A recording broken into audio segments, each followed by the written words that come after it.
আসসালামু আলাইকুম ওয়া রাহমাতুল্লাহি ওয়া বারাকাতুহু। প্রিয় ভিউয়ার্স, আপনারা কেমন আছেন? আলহামদুলিল্লাহ, আল্লাহর অশেষ মেহেরবানিতে ভালো আছি। আজকে আমাদের কোম্পানি আপনার প্রায় ৪৭টা গাড়ি আনছে। সেটা হলো এলেন্তারা এবং এক্সেন্ট। সেই গাড়ি আমরা নিতে আসলাম। আমাদের সাথে আছে আমাদের কোম্পানির শরীফ ভাই। তো সেই পোর্টে আমরা আসলাম। আসলে বিভিন্ন ব্যস্ততার কারণে ভিডিও দেওয়া হয় না। ভিডিও একটা করব যে চোরাই শোনে না ধর্মের কাহিনী। বিষয়টা হলো ভাই, আসলে আপনার মানুষের যদি উদ্দেশ্যই থাকে মানুষকে ধোঁকা দেওয়া, মানুষের সাথে প্রতারণা করা, বর্তমানে যত ইউটিউবার আছে 99% লোক মানে এক একটা প্রফেশনে দালালির সাথে জড়িত। দেখবেন যে যেই লাইনের দালালি করে সে সেই রিলেটেড ভিডিও করে। যারা ভিসার দালালি করে ওরা ভিসার সম্পর্কে ভিডিও করে, ভিসার মানে সব পজিটিভ। এবং যারা কাজের দালালি করে তারা ওই কাজের ভিডিও দেয়। একটা লোক নিয়ে আইনা ভিডিও করে যে আপনারে কি কাজ দিলাম, কত টাকা বেতন, কিন্তু ভাই আসলে ওই যখন পর্যন্ত দেয় ওই পর্যন্তই। কিন্তু এরপরে যে লোকটাকে কাজ ভালো লাগলো নাকি লাগলো না এইটা আর কোনো খবর নেয় না এবং নেওয়ার প্রয়োজনও মনে করে না, কারণ তার কাছ থেকে তো ফায়দা খাওয়া শেষ।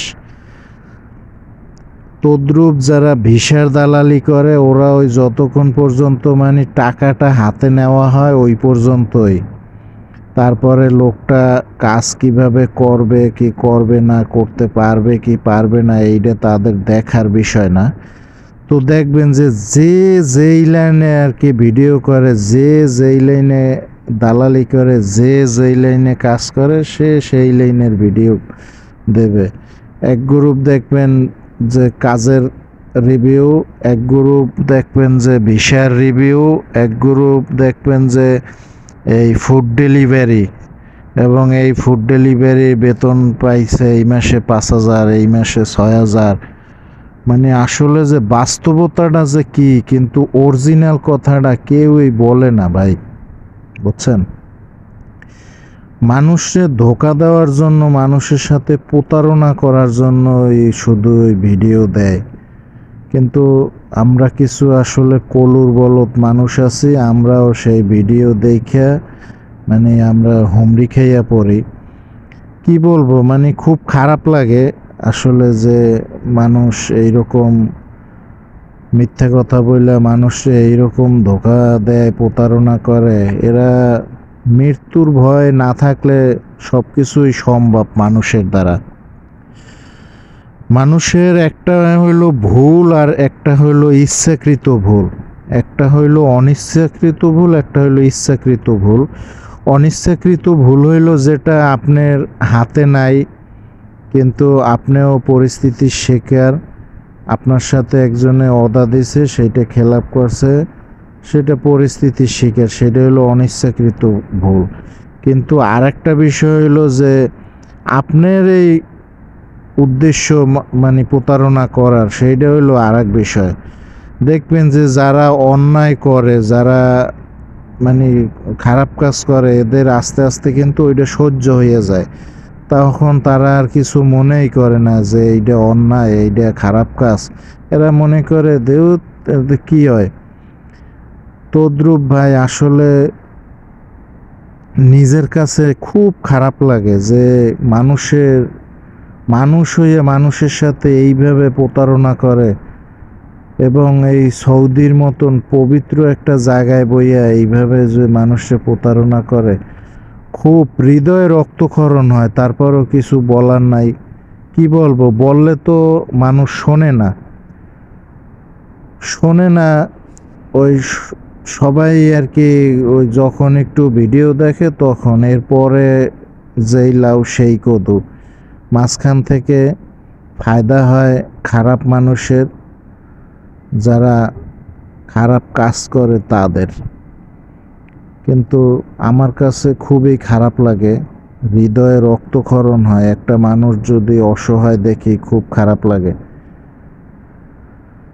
তাই আর কি বলবো, খারাপ মানুষের দিন কয়দিন, ইনশাআল্লাহ এর একটা প্রতিকার হবে, আল্লাহ সুবহানাহু ওয়া তাআলা নিজে এই প্রতিকার করে দেবে।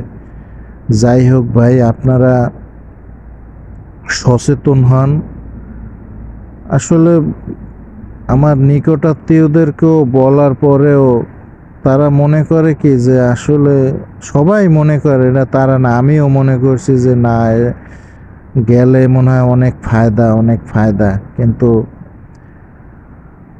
কি ফায়দা সেটা যারা এই জায়গায় আসছে তারা বলতে পারবে যে কি ফায়দা।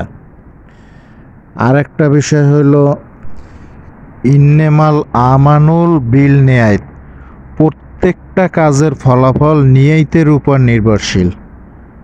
যারা খারাপ মানুষ আছে, যারা খারাপ পিরানির বাচ্চা আছে, ওদের উদ্দেশ্যই নিয়তেই মানুষের সাথে প্রতারণা করার। প্রতারণা করার জন্যই মানে আসলে উপরের মুখোশে সুন্দর মিষ্টি মিষ্টি কথা বলে, আর ভিতরে হইল অন্য একটা চরিত্র। নাইলে মানে দেখবেন, খেয়াল করবেন যে যেই বিষয়ে যে দালালি করে, ধরেন একটা দালাল ভিসা বেচবো, ও প্রথম যাইয়ে কইবে পারলে এই কোম্পানির ভিসা নিয়েন, যদি পারেন এই কোম্পানির ভিসা নিয়েন। তো আমার মতন কিছু কলুর বলত আছে, তারা সুন্দর, ভাই আপনার কাছে কি ভিসা আছে?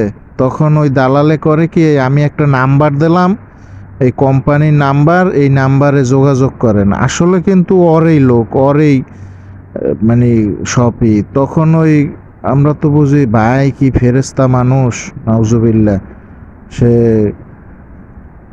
কোম্পানির নাম্বার দিয়েছে, নিজেও দালালি করে না, কিন্তু সব সাজানো। তো যাই হোক ভাই, আপনাদের আবারও বলি, আপনারা সচেতন হন। একটা কথা শেয়ার করি, এই 10-15 দিন হয়েছে, আমার চাচাতো বোনের জামাই, আর এক চাচাতো বোনের জামাই ছুটিতে গেছে, গিয়া তারে একটা প্রলোভন দেখাইছে, মানে কি আমি কিছু ভিসা নিয়ে আসছি, স্যালারি কত, 45,000 টাকা স্যালারি। তো মানে আসলে কি বলবো, দালালরা যদি মিথ্যা কথা না বলে তাইলে তো মানে আর দালালি চলবে না। এই জন্য যাই হোক, তারাও চিন্তা করছে ভাইরা ভাই, ধরে জামাই, হ্যাঁ কি খারাপ কাজ করবে? 45,000 টাকার বেতনের লোভে পড়ে আসছে, আসার পরে আইয়ে দেখে বেতন হয়েছে 600 টাকা। এখন তো বলতে আছে যে আহারে কি করলাম।